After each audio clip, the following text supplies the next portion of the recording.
भाषा, बोली, लिपि और व्याकरण। Language, dialect, script and grammar.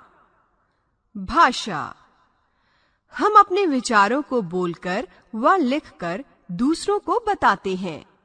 दूसरों के भावों तथा विचारों को सुनकर व पढ़कर जानते हैं। इसे ही भाषा कहते हैं। नीचे दिए गए उदाहरण को पढ़कर समझिए। कल रेखा का जन्मदिन था। वो बहुत प्रसन्न थी। उसकी कई सहेलियां आई थीं। रेखा बार बार दरवाजे पर जाकर खड़ी हो जाती थी। रीना ने उससे पूछा, तुम किसकी प्रतीक्षा कर रही हो? रेखा ने कहा, मैं अपने चाचा जी की प्रतीक्षा कर रही हूँ। उन्होंने कहा था कि वे अवश्य आएंगे। पता नहीं क्या हुआ। तभी दरवाजे की घंटी बजी। नौकर एक बड़ा पैकेट लेकर आया। उसके चाचा जी ने उसके लिए उपहार भेजा था। साथ में एक पत्र भी था। रेखा ने पत्र पढ़ा। चाचा जी ने लिखा था कि वे नहीं आ पाएंगे क्योंकि उन्हें किसी जरूरी काम से बाहर जाना पड़ गया है। रीना को बात कैसे पता चली? सुनकर। रेखा ने रीना को कैसे बताया? बोलकर। रेखा ने जानकारी कैसे प्राप्त की? पढ़कर। चाचा जी ने अपने ना आने की जानकारी कैसे दी? लिखकर। भाषा वह साधन है जिससे हम एक दूसरे की बातों को सुनकर, बोलकर, पढ़कर या लिखकर जान जाते हैं। भाषा के दो रूप होते हैं, मौखिक, लिखित। मौखिक रूप, अध्यापक कक्षा में बोलकर पाठ समझाते हैं। कक्षा में बैठे विद्यार्थी सुनकर पाठ समझते हैं।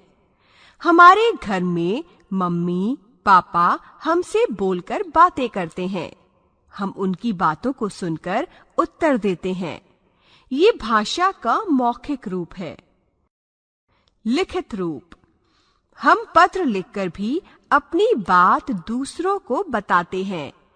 छपी हुई पुस्तकों को पढ़ते हैं। समाचार पत्रों में छपे हुए समाचारों को पढ़ते हैं। ये भाषा का लिखित रूप है।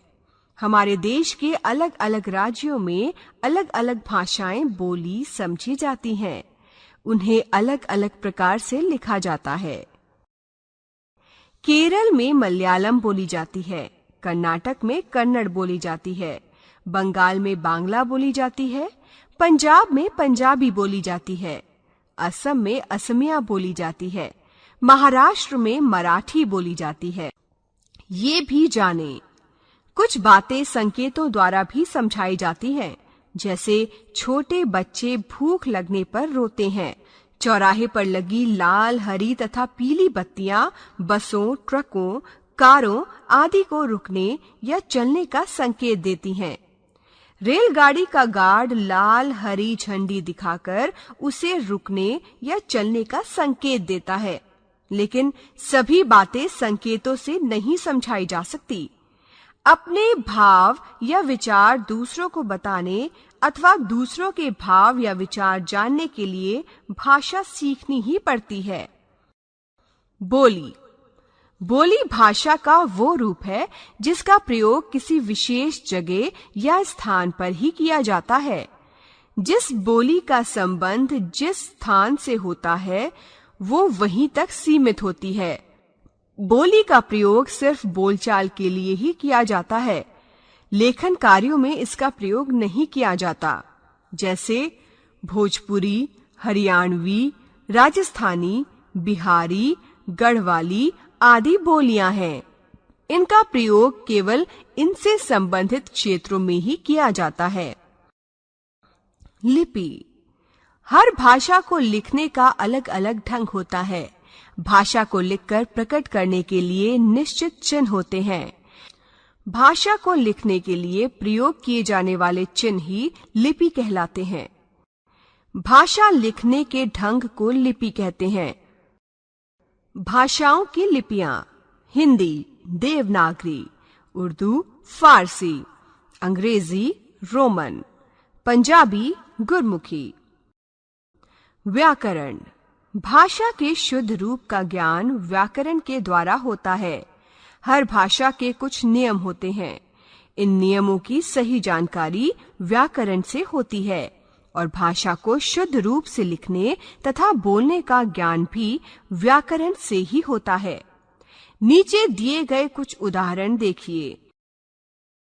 ये मेरी थैला है। रामू चॉकलेट है खा रहा।